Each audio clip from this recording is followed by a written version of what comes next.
Okay, this is to say yes and no. This is how we acquire language at the very beginning level. Okay? To understand language, we need to know the meaning of words. This is first of all. For example, what's meant by semantics? What's meant by sentence? Or what's meant by understand as a verb? What's meant by any of the words? Okay? And the morphemes that compose them. What's meant by that? Understand. Understand. Okay? So this consists of two morphemes or two parts. Let's say two parts. Okay? So I have to know what's meant by under and what does it refer to, what's meant by prefix, suffix, infix. Okay? We also must know how the meanings of words combine into phrases and sentences. And sentence meanings. Phrases and sentence meanings. All of us know well the difference between sentence and a phrase. Finally, we must consider context when determining meaning. This means we must take it into consideration, not neglect it. Okay? Okay. Some terms of semantics are lexical. Okay? What's meant by that? Of or related to the vocabulary, words, or morphemes of the language. Semantics, which is considered with the meanings of words and the meaning relationships among words and phrasal or sentential semantics, which is considered with the meaning of syntactic units larger than the word. Can anyone tell me what's meant by that? What's meant by that? By this slide? When two sentences have the same meaning, so two sentences are larger than the level of words. So I say if two sentences have the same meaning, they are paraphrases one for the other. But if two words have the same meaning, I don't say they are paraphrases because the word is very small. So I say two words are synonyms for each other, whereas two sentences are paraphrases for each other. They give the same meaning as each other. Thank you. The study of how context affects meaning is called grammatics. Okay? For example, the sentence is holding here can be interpreted in certain situation as close the windows. So it's hold in here. Okay?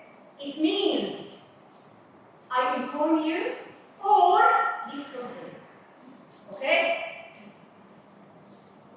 This is a very famous, what can I say, sentence or idiom or chantity.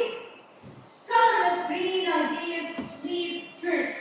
Curiously. The sentence colorless green idea sleep first was presented by Chomsky as a great example of the series of words strung together randomly.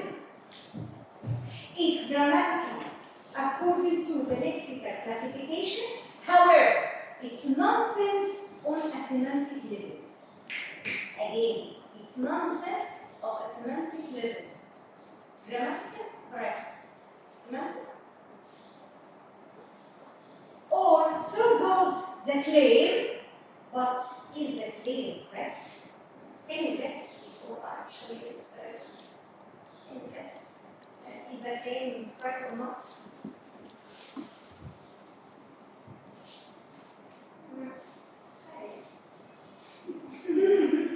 According to a well-established usage of the word degree, a green idea is one that is new and untried.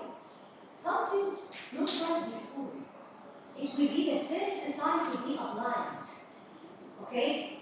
Again, a colorless idea is one without ruggedness, dull, and unexciting. So, it follows that a colorless this green idea is a new, untried idea that is without vividness, dull, and unexciting. Yet what's meant by that? Green itself means something new. So I do it without it being excited, without enthusiasm. Okay? When I try something, I try it with being excited. Okay? Or I'm excited to do it. But here, I do it for the first time, so I'm not excited. Actually, I'm afraid. Is it something good, bad, dull, cheerful? Okay? So I'm afraid. Okay? To sleep is, among other things, to be in a state of dormancy or inactivity. Let's focus on inactivity. Or in a state of unconsciousness.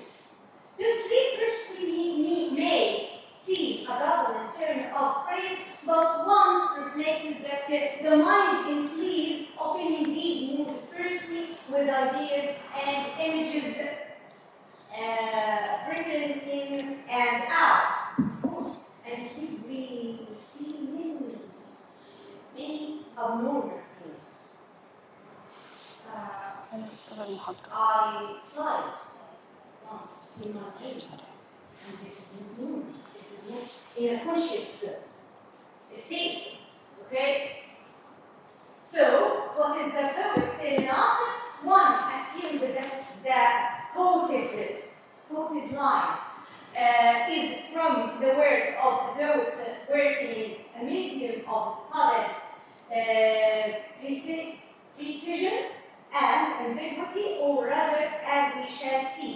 Very simply, this is the conclusion, like the conclusion. Very simply, the poet seems to be saying that new ideas, green, colorless and green, new ideas not yet sharply defined, circulate in the unconscious, rapidly altering and appearing straight.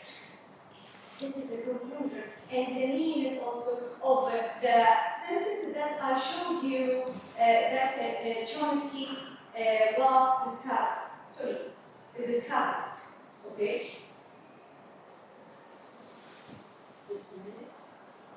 The poet denied has replied with a sentence apparently meaningless, which is no such thing when listened to with an attentive ear.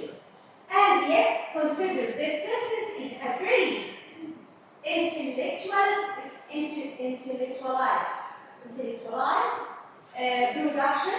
It's indeed colorless.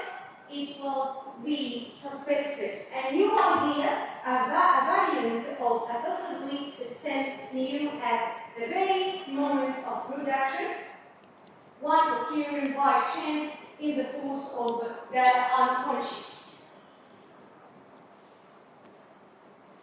Okay, this is the end of my presentation, and this was the simplified difference between semantic and grammatics. Okay, thank you for listening.